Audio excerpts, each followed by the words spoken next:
Hi, I'm Tracy Sofra and welcome to the Women of Wealth podcast, dedicated to helping women achieve financial independence and thrive in every area of her life. Recently, I just want to share something with you. I was asked a question about kids and money. And one of my colleagues who is in the accounting practice asked me this question. I want to help my kids learn about money, but I'm not sure where to start, they said. How do I teach them good habits without overwhelming them or making it boring? And typically, if this topic has ever come up for any of you, you're probably thinking the same thing, as if your kids are going to listen to you about money and teach them about money. I thought I'd speak about that or speak to that and sort of break it down in a way that may help parents with all different kids of all ages. And I sort of broke it down into age brackets, if you like. But where do you start with a topic like this? Well, you sort of start with money basics and progressing to real world money decisions. And you can make it fun. You can make it quite easy. Teaching money topics is probably best based on age. And I think age-based is probably the best way to go. So I've decided that in this particular podcast, I'm going to share it based on age. So first thing to consider is your child's age and their understanding of math and the use of money. Yeah? And when you break it down into that, then you can think about which financial concepts would be easiest for them to understand. And by using simple language, keeping it simple, you can start having conversations about money. So let me break this down for you. Let's talk about focusing on money basics for children between 3 and 7. And you might say 3 and 7, Trace. Absolutely, because you've got to get them early. And these days, the 3-year-olds these days are way more cluey than when I was 3 or anybody else was 3, like say 30 or 40 years ago. So let's focus on the money basics for a 3 to 7-year-old. Let me just break this down for you. Younger children can understand the value of coins and bills, right? So we're talking about physical money. So what you can do is you can create a simple learning experience by having your children collect coins from, change, from if there's any coins on the couch or, leftover coins from when you've gone shopping. Maybe put those coins in a jar for your kids or just in a basket somewhere where they can access it. Lay out all the coins and talk about how they differ in size, colour and value. Because remember, they're 3 to 7-year-olds, right? So we're not going to be talking about ETFs or negative gearing. We're keeping it quite simple based on that age. Once they understand this concept, you can move on to talking about dollar bills and their different values. So you can pull out, our dollar bills and talking about their different values and showing them physically what it looks like. And if they respond well to this or similar activities, you can now take it up a notch, okay? So you can use some of those coins they've collected and take them to the corner shop. Back in the day when we were kids, we used to get 5 cents, 10 cents. I think we used to even get, this is showing my age, 5 cents mixed lollies at the corner shop. And so you can use those coins that they've collected or that you've sort of passed on to them, take them to the shop and show them how they can use their money to buy a low-priced item, okay? Now think of that at the age of 3 to 7. Think of the empowerment that will create for that child to be able to even do that. Your child's going to feel so proud when they use their own money to buy a bag of chips or some mixed lollies or whatever it may be. Let me share a little story with you. When I would have been no more than 7, my sister would have been, because I'm very close with my sister who is 2 years older than me, she would have been 9, and my eldest sister would take us Friday night shopping in the city and she would give us, I think it was about $5, and this is back in the early 70s. She would give us $5 and she would follow us around Myer and we would do our own shopping because we had our own money and we had to decide how to spend that money based on what we looked at and what the prices were. So this is exactly what I'm talking about. Give your kids some coin.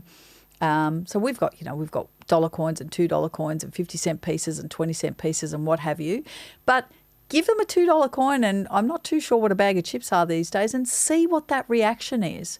they're going to feel so proud. And I still remember to this very day that feeling of having that money in my hand and having to make that decision, that purchase decision based on what money I had, because that's all I had. So I had to be really, really mindful of all that because I wanted a bunch of stuff, but what could I afford to buy? So once they understand basic money and the use of money, you can then start having conversations about how money is earned, okay? So this is an opportunity to talk to them about how you earn money by working. So what you do and, what are the hours, how you're working, what are the involvement, and how you earn money, how you're actually making that money. And additionally, children at this age, they do really well with talking about saving money. Yeah, they can grasp the concept of saving money. So with that idea of saving money, introduce them, dare I say, to a piggy bank. We used to have it back in the day. I'm pretty sure I had one with the Commonwealth Bank. Can't remember exactly what it was called. My husband had one with the ANZ. I think he's still got that piggy bank. You could create excitement over saving money that they get from birthdays or other celebrations. So my kids usually get money for their birthdays or Christmases and things like that. And, we're talking again, age 3 to 7, get them to start filling up that piggy bank. Yeah? There you go. So that's age 3 to 7. Introduce them to the money, show them the coins and the bills, take them to the shop and get them to buy something, talk to them about earning money and how you earn money, introduce them to saving because it's pretty okay at that age with a piggy bank. How about introducing money management skills to, say, age 8? So now we're going from 3 to 7 to 8 to 12. What does that actually look like? So these slightly older children, they can understand how to manage their money, what to save and what to spend. Okay, so they're in that age bracket. So say your child wants to buy something with their leftover Christmas money. This is a great opportunity to talk about intentional spending, right? So start asking your children what they want to buy with their money and why they want to buy it. And say they want to buy a new backpack, as an example. Instead of going out and buying the first bag they see, get them to understand the concept of comparison shopping. So what is that? We're shopping it around, right? We're shopping around. Talk about the type of backpack they want, then compare prices in person, even online. And what you're going to find is these conversations will show your children how they have options, that when it comes to spending their money, they don't have to just buy the first thing that they see. It will help them avoid impulse spending. It will allow them to think outside the box. It will give them the skills of potentially negotiating. We always say to our kids, ask them, wherever you are, is that your best price? And 9 times out of 10, they'll still knock off $5. I mean, rarely, you'll get, no, that's, I'm strapped, that's it. But we've always said to our kids, ask them, is that your best price? Or can I ask what your best price is? And there's absolutely nothing wrong with that. Get them in the habit of doing that. But getting them to shop it around, getting them to negotiate, it's going to help them to understand they've got these options and it's going to help them stop impulse buying. Likewise, you can also introduce the concept of banking. Yeah. So bring your kid along with you when you visit the bank. If you visit the bank, I don't visit the bank, but if I had kids that age, my kids are much older now, I would definitely take them to the bank and talk to them about putting money in and taking money out of your account. Yeah, understanding, explaining why banks are important, why we use them, okay? And also check with your bank about opening up a bank account for your child. Any child that's under the age of 18, they can't legally hold bank accounts. It's best for you to be a trustee on their account. So it would be, for example, if I had a child that was under 18, it would be Tracy Sofra as trustee for, Lucas Sofra. You can certainly do that. See whether you can open up a bank account for them. And much like the piggy bank from the 3 to 7-year-olds, now the 8 to 12-year-olds, they can see that they can add money to this particular bank account. So be realistic that the older children, that they are actually capable of a lot more because of their maturity and higher age. But also we understand that at that particular age, kids can kind of tune parents out a little bit, yeah? I mean, if any of you have got kids, 8 to 12-year-olds, and probably more after 12, they're going to tune you out a little bit more. But the older children, they're probably going to tune out their parents a little bit. Don't be discouraged by this. If you're listening and you've got kids this age, you're going to understand what I'm talking about.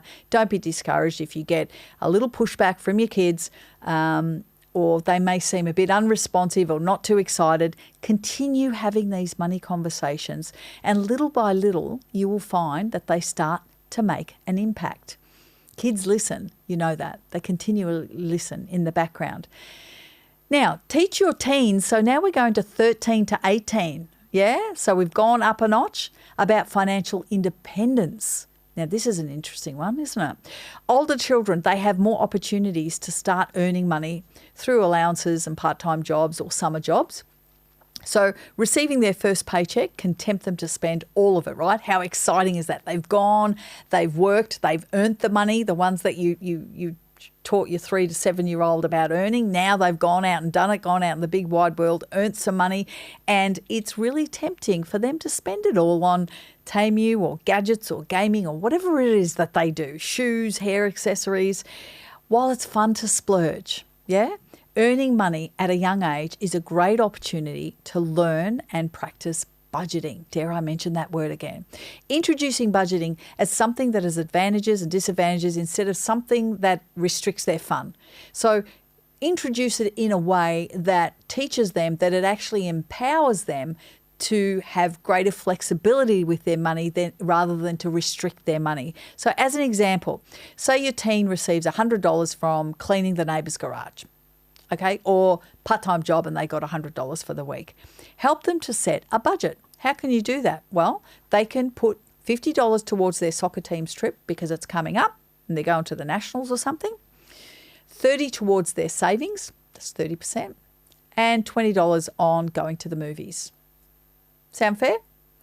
This age group is also really great. It's great to help them set and achieve bigger savings goals. So like saving up for college or a car because they're going to be 18, they're going to want a car, they're going to want to put away money for a car, potentially first year uni, potentially they may take a gap year and do that. But car seems to be, based on my research and that particular age group, particularly popular. The closer your children are to adulthood, and obviously in this particular age bracket, the more you can start talking about how credit and debit work. Now, this is a really important concept to teach because I remember my kids looking at me saying, when can I get one of those cards, Mum? That was the credit card. They just thought it was just free money. Say they don't have enough money to pay for a new phone. Let's use that example. You can actually offer to give them a loan of a couple of $100 or whatever it is for the phone and then you become the bank for them and you say, okay, you can pay this back by paying $20 a week until the debt is paid off. Teach them about debit and credit. These exercises, they can lead to discussing how credit and debit work in the world, and you can use it in your everyday with your kids, along with teaching them things like interest. Teach them about interest and teach them about how interest can work for you in savings and work against you with debt. You can reinforce the importance of never borrowing more money than you can pay back. Really important to hone these things in at this particular age. And what you're going to notice is that little by little, you can introduce what a credit score is, as an example, and how it affects their future purchases, like buying a car or renting an apartment. All of this will come up in their financial audit, if you like, in their financial life. And the more you see children understanding the different aspects of money, the more you can start talking about more complex topics. Yeah? And the important thing here is to understand that this doesn't have to feel like a lesson in school and where you're kind of sitting down and boring the hell out of these kids and come on, it's time to learn about money, and they sort of block you out. Use real life moments where you can. Sometimes you don't have to actually plan out these lessons, as I say, on money. You can simply take advantage of the ordinary moments in everyday life. So what would that look like? Well, when you're at the supermarket, you can start pointing out the cost of different items to help younger children associate the value of money. When you're at the checkout, you can involve the kids in the checkout process of paying for the goods.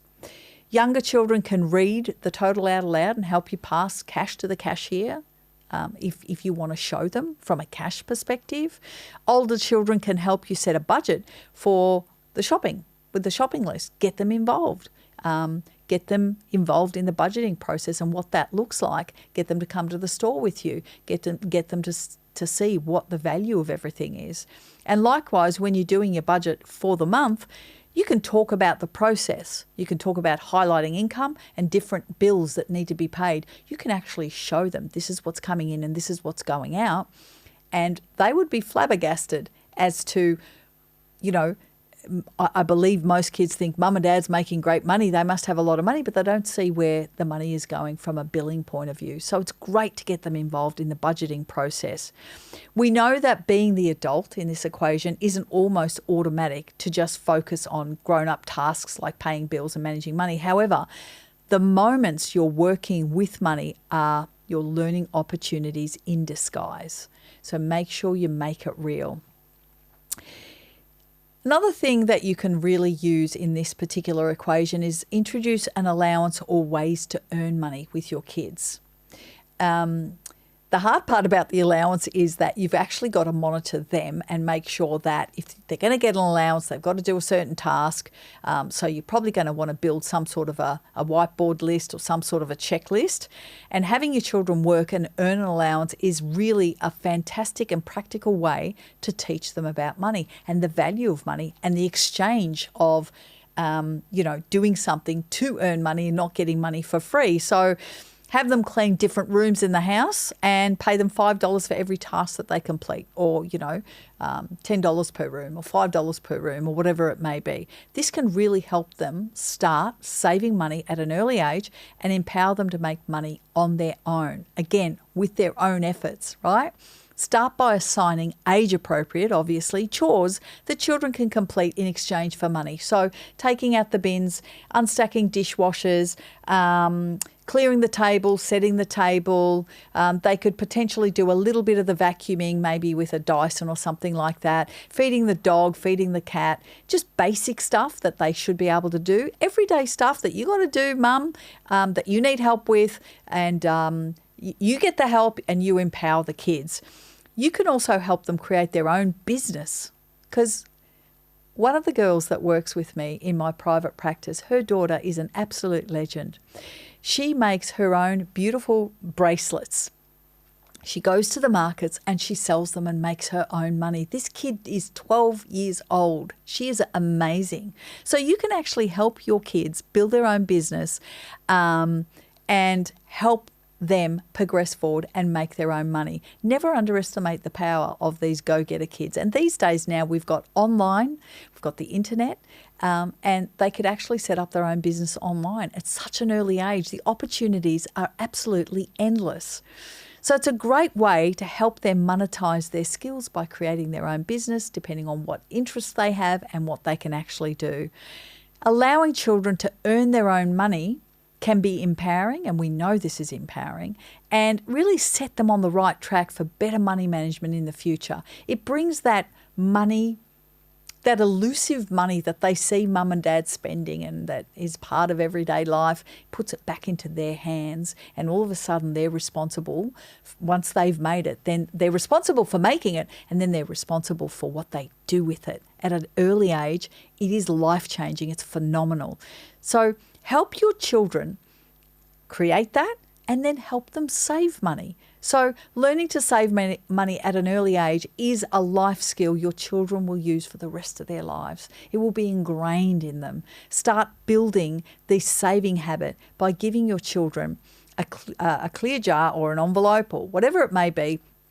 Have them pick one of the things to save up for. It could be a new toy, going to the movies, again, depending on their age, right? Because we did 3 to 7, we did 8 to 12, and then we did 13 to 18.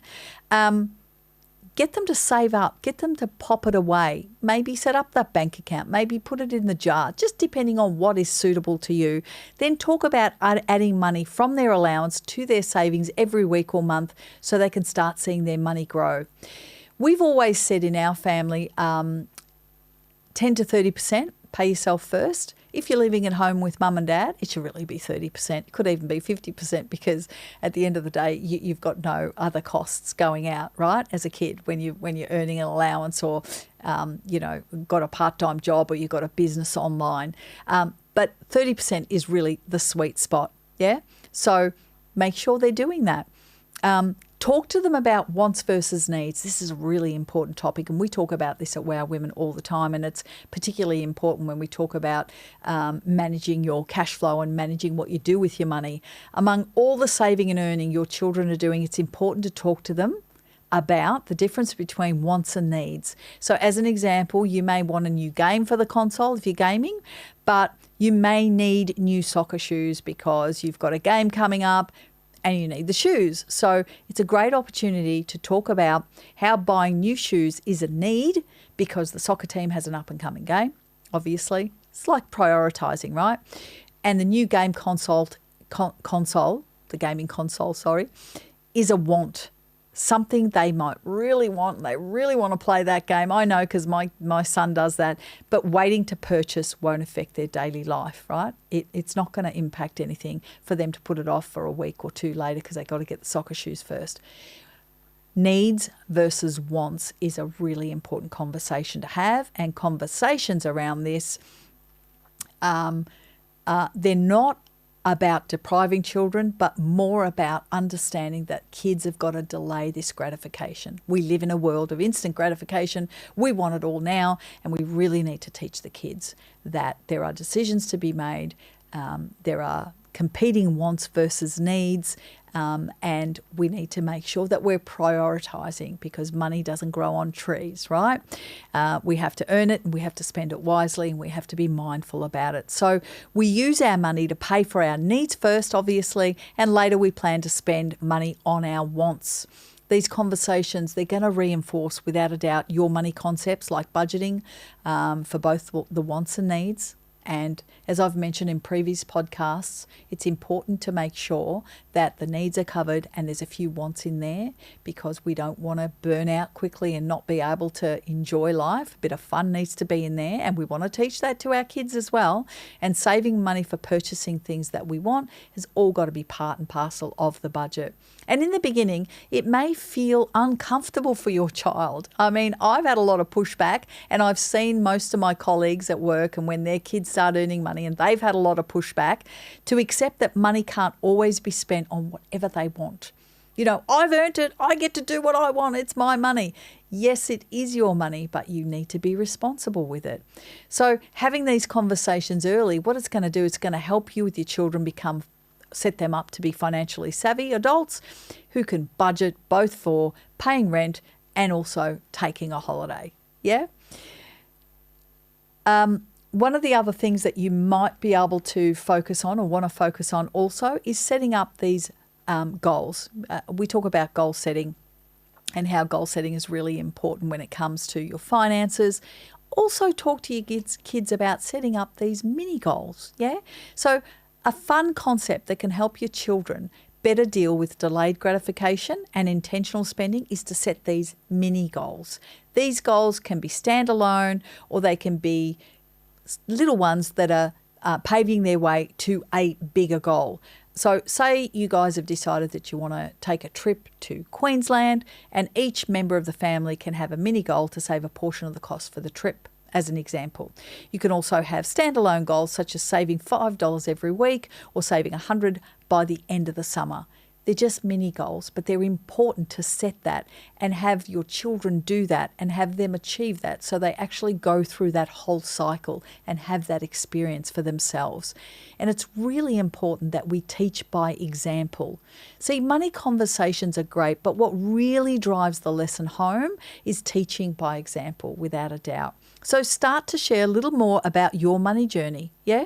When you're looking to buy a new coffee maker, talk about how you did some comparison shopping with your kids. Even though it might seem like children ignore their parents and you're kind of thinking to yourself, oh, they never listen to me, my kids. A majority of the time it may feel like that. They're actually paying attention. They're always listening. Yeah, more than we know and more than we think. And then there are times when they bring that up and then you think, oh my God, I didn't realize you were listening to that. When you're at the kitchen table, as an example, with a calculator and you've got your receipts and your papers and whatever else, your children are watching. They're watching you.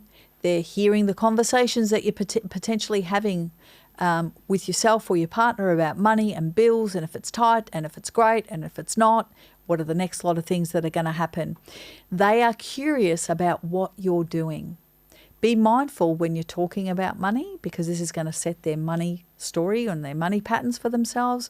Most of us, we're going to complain about money from time to time. That's a given. But those little ears, they're going to prick up for those negative talks. Be mindful of that. Being intentional when talking about money, even when you're not talking with your children, can make an absolute impact. And make sure you're keeping the conversation going. With all the ways to start conversations around money, the most important thing to remember is keep the conversation going at all times. Make sure you're talking about money as common as talking about the weather.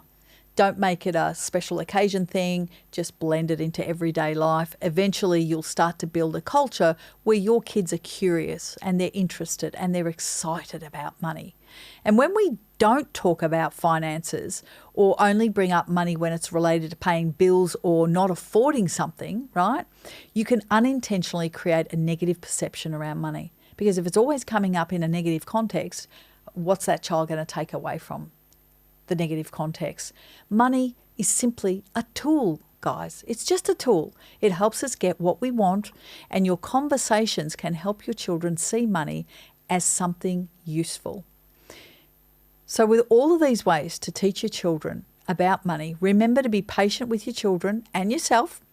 And you may have trouble explaining something that might get bored, or they might roll their eyes, or they might say, oh, you keep talking about the same thing. I'm not listening, Mum, depending on what your kids are saying to you. I just implore you to keep trying. Find ways to integrate money conversations into what they're doing already, all of the time. Create a reward system when they save money or read a book about money. The more you work at it, the more your children will grow up to be financially independent individuals. And you know what? At the end of the day, we're all just trying to do our best. That's all we're trying to do. So whatever you can fit in there, if you can take any of these tips that I've shared with you today, something is always going to be better than nothing. So if you feel that you want help with your financial future and creating stronger foundations is something you're looking towards, make sure to book a call with one of our financial strategists. They can help you build a plan that supports the life that you truly want. And they can also help you build that life, and also that will flow on with your conversations with your kids, and not only your kids, everybody else around you, because it permeates throughout your whole life. All you got to do is go to our website, which is wowwomen.com.au, and click on the link to our programs. Best of all, that strategy call is free. And if you found today's episode particularly helpful, please share it with a friend, leave a review, and make sure that you subscribe so you never miss an episode. But until next time, take control of your wealth and your future.